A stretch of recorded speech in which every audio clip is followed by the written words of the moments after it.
Okay, it is 3 p.m. here, and we do have some larger clouds now, and we are losing some energy, but there's not a lot of haze, so the question is, how much of a boil is a boil?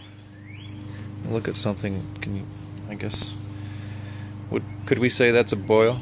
We have two sites of roiling liquid. I think it's a boil. I think I should say that the boil has begun. Alright.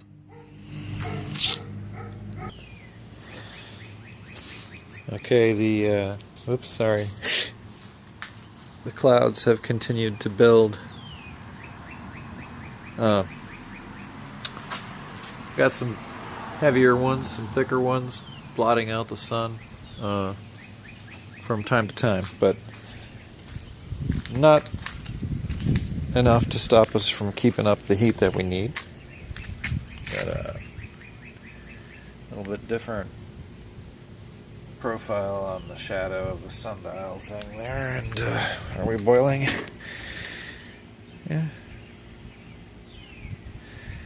Yeah, we're boiling. Not as vigorously as before.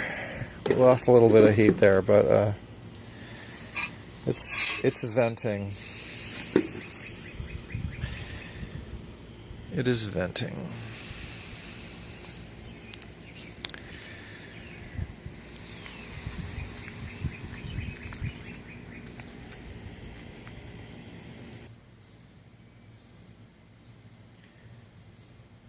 Okay, I have some Hallertau hops and some coriander and orange peel, and I'm gonna dump this stuff in because the boil is pretty much done. It's still venting. I don't know if you can see. Just because the lid's on doesn't mean, in fact, it's sort of boiling over, isn't it? Oops. I didn't really want to lose more beer, but it seems to be boiling over. Whoops, yeah, that's pretty vigorous. Okay, so, vigorous boil, no problem. I think I'm going to add these ingredients. I need my hands free. If I had my videographer here, we could do that. Hold on a minute. Okay, so that was an hour boil, and I'm putting in my end of boil ingredients. Got the hops ready. And I'm going to give that a good stir.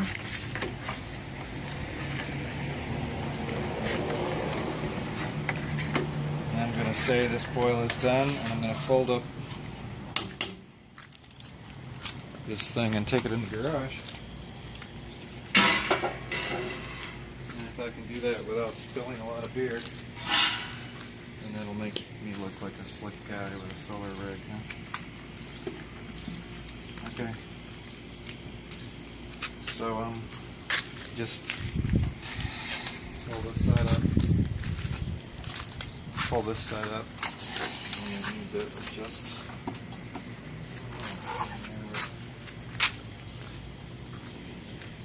We are done brewing. That was less than 6 hours today, but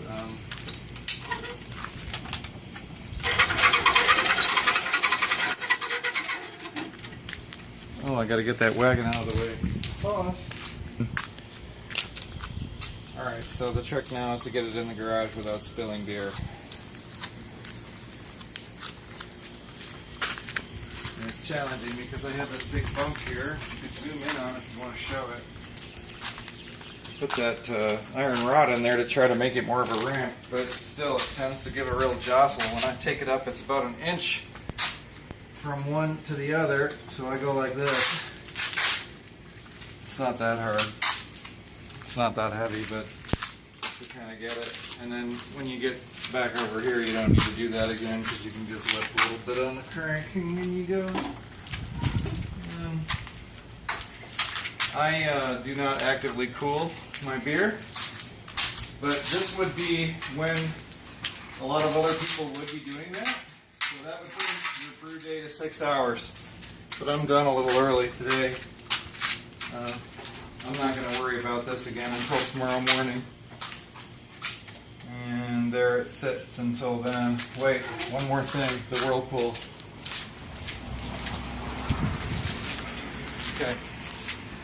We're still at about 195 degrees. So there are no living microbes in the beer, okay?